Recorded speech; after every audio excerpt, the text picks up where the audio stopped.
Hello students, I am Salant Prajapati. I am going to start class 9th Economics, the story of village Palampur. पिछले video में हम लोगों ने यही पढ़ा था कि जो पालमपुर विलेज है वह एक वेल कनेक्टेड और काफ़ी ग्रोथ किया हुआ गांव है जिसमें सारी सुविधाएं उपलब्ध हैं। हमने इसके बाद पढ़ा था कि क्या क्या फैक्टर ऑफ प्रोडक्शन है, प्रोडक्शन के कौन कौन से फैक्टर हैं और उस फैक्टर ऑफ प्रोडक्शन को हमने इम्प्लाई किया उस गांव पालमपुर पर कि वो उस फैक्टर के द्वारा वे किस तरह से अपने लैंड से अत्यधिक प्रोडक्शन कर रहे हैं।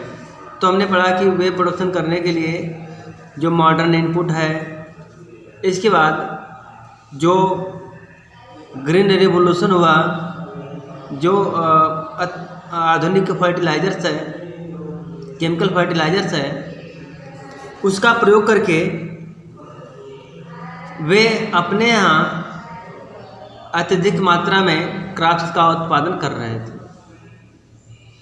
अब हम इसी सीरीज में उसको कंटिन्यू करते हुए अब हम ये देखते हैं कि वहाँ पर जो लैंड है उसका डिस्ट्रीब्यूशन क्या है।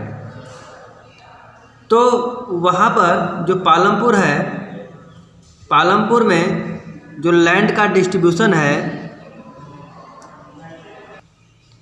Students all of you know land is very important for the farmers but all the farmers do not have adequate land for farming. Means all farmers have not adequate, means जो पर्याप्त भूमि सबके पास नहीं होती है।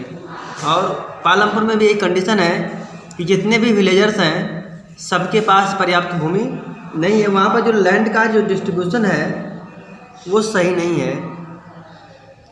तो हम देखते हैं कि वहाँ पर जो लगभग 1/3 जो पीपल हैं आप 450 फैमिलीज के,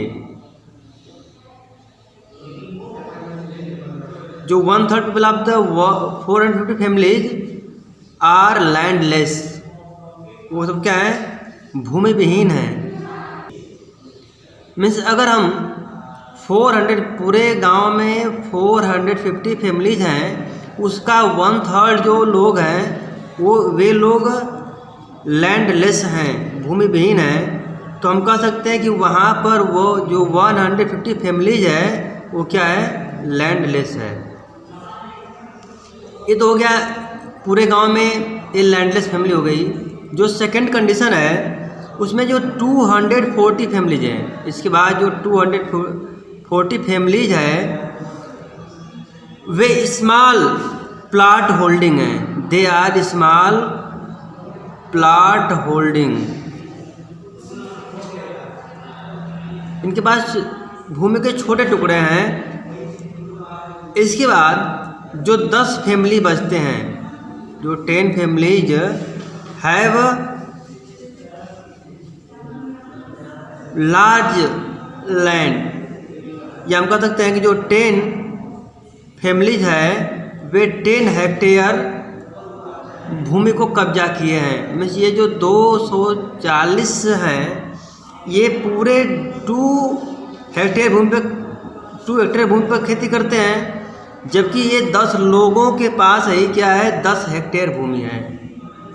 तो हम ये देखते हैं कि यहाँ पर जो लैंड का डिस्ट्रीब्यूशन है वो एक समान रूप से नहीं है। वहाँ पर 1/3 लोग में 150 लोग क्या हैं, लैंडलेस हो गए।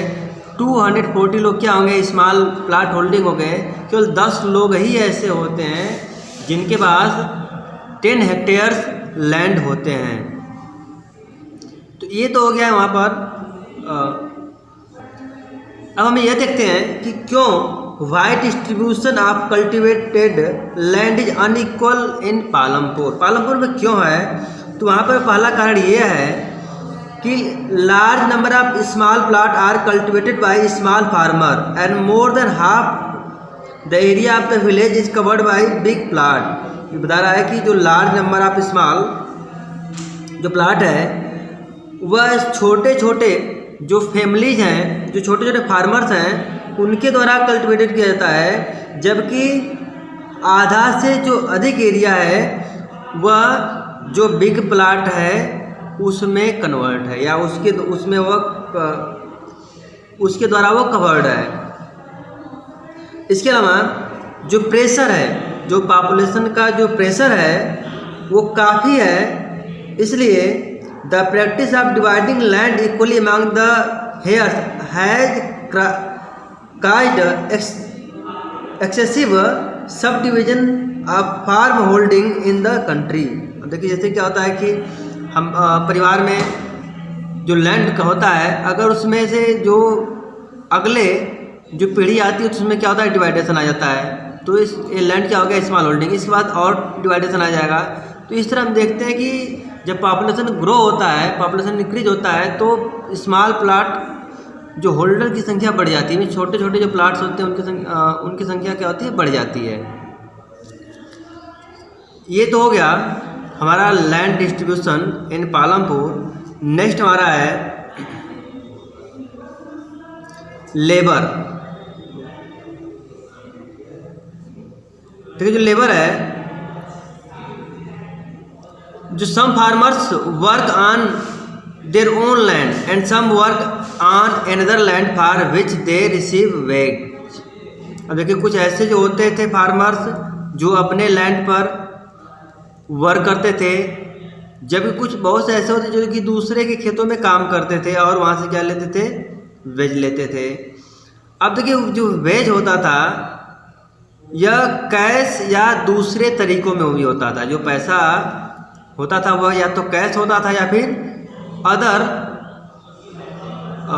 दूसरे तरीकों में भी दिया जाता था। जैसे हमारे यहाँ काम के बदले में अनाज दे दिया जाता है या फिर कुछ दूसरी चीज़ें दे दी जाती हैं।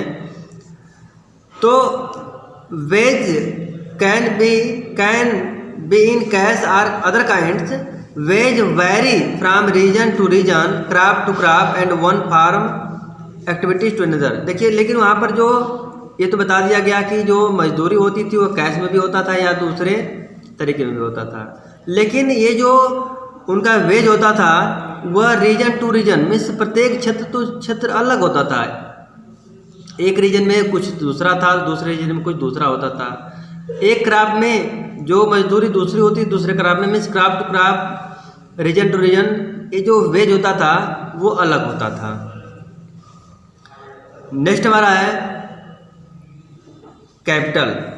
देखिए जो कैपिटल है यह काफ़ी मोस्ट इम्पॉर्टेंट रिक्वायरमेंट होता है मॉडर्न फार्मिंग का।